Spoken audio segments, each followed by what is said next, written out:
Hello everybody, I'm Dr. Shilpi Srivastav, consultant infertility specialist and gynecologist practicing in Delhi. So today in this video, I'm going to talk about pap smear. I'm going to tell you what is pap smear, why it should be done, who all should get it done, kab karana chahiye, and a little bit about the vaccines.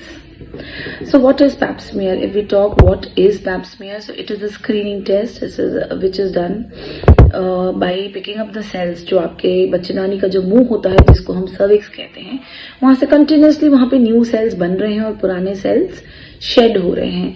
तो ये जो cells हैं इनको हम एक brush से pick कर लेते हैं और उसके बाद इनको हम एक सोल्यूशन में डाल के पैथोलॉजिस्ट के पास भेजते हैं to examine these cells under the microscope, और फिर वो देख के हमें बताते हैं कि ये सेल्स नॉर्मल है कि ये एबनॉर्मल से दिख रहे हैं. ये एक बहुत ही सिंपल सा प्रोसीजर है, कभी भी ओपीडी में हो सकता है.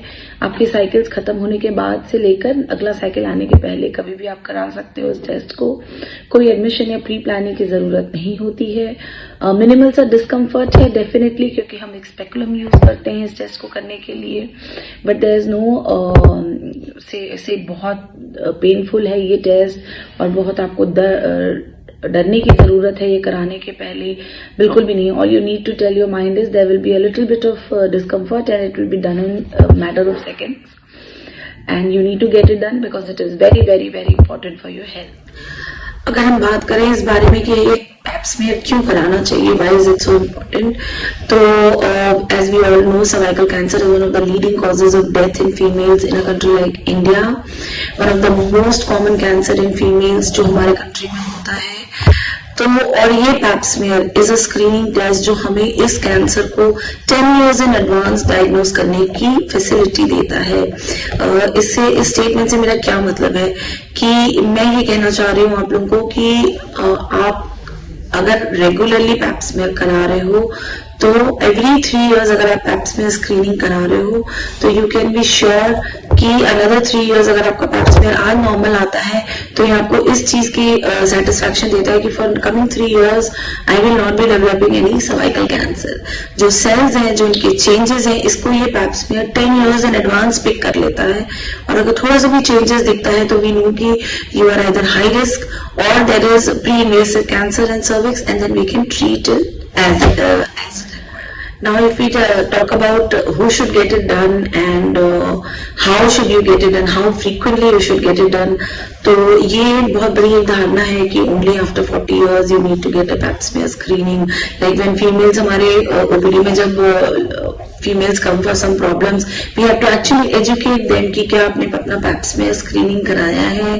मतलब it is very very unfortunate that in a country like India जहाँ cervical cancer is so common, the awareness about pap smear is so less. तो if again coming back to the thing कि कब कराना चाहिए और किसको, तो anybody who has been sexually active, आपके फर्स्ट सेक्सुअल इंटरकोर्स के 3 years बाद से आपकी स्क्रीनिंग स्टार्ट हो जानी चाहिए, और 21 after 21 years if you are sexually active. So and how frequently you should get it done.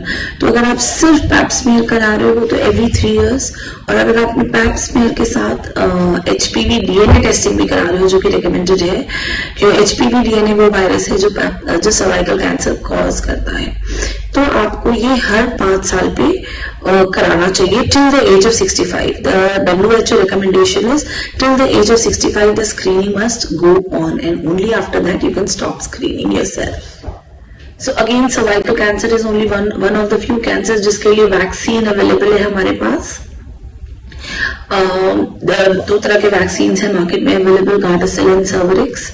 Correct age इसको देने का है between 9 to 11 years. So if you have daughters who are between 9 to 11 years, please get them vaccinated. But very often we get question कि ma'am vaccine करा लिया है अब क्या do we still need screening? So yes, ये बहुत समझने की जरूरत है कि even after vaccination आपको स्क्रीनिंग की जरूरत है. Vaccination is just a protection from 4 viruses of HSV. There are hundreds of HPV DNA viruses which can cause cervical cancer. And उन सारे viruses से वैक्सीन आपको प्रोटेक्शन नहीं देता है. तो even if you have been vaccinated, you need to get yourself screened at regular intervals. Again, one question which I get very often is, I am not sexually active, I have never been sexually active, do I need to get pap smear done? So this is a very grey area. Some might suggest you still get it done, and some might suggest you don't require. I as a doctor will tell if you have never been sexually active, you don't need to get pap smears done. If we conclude and try to take few pick-up points, carry away points, is that कि pap smear is something जो आपको regularly अपने health के लिए कराना चाहिए every 3 years or 5 years depending आप किस तरह का screening करा रहे हो. If you have a daughter between the age of 9 to 11 years, please get her vaccinated.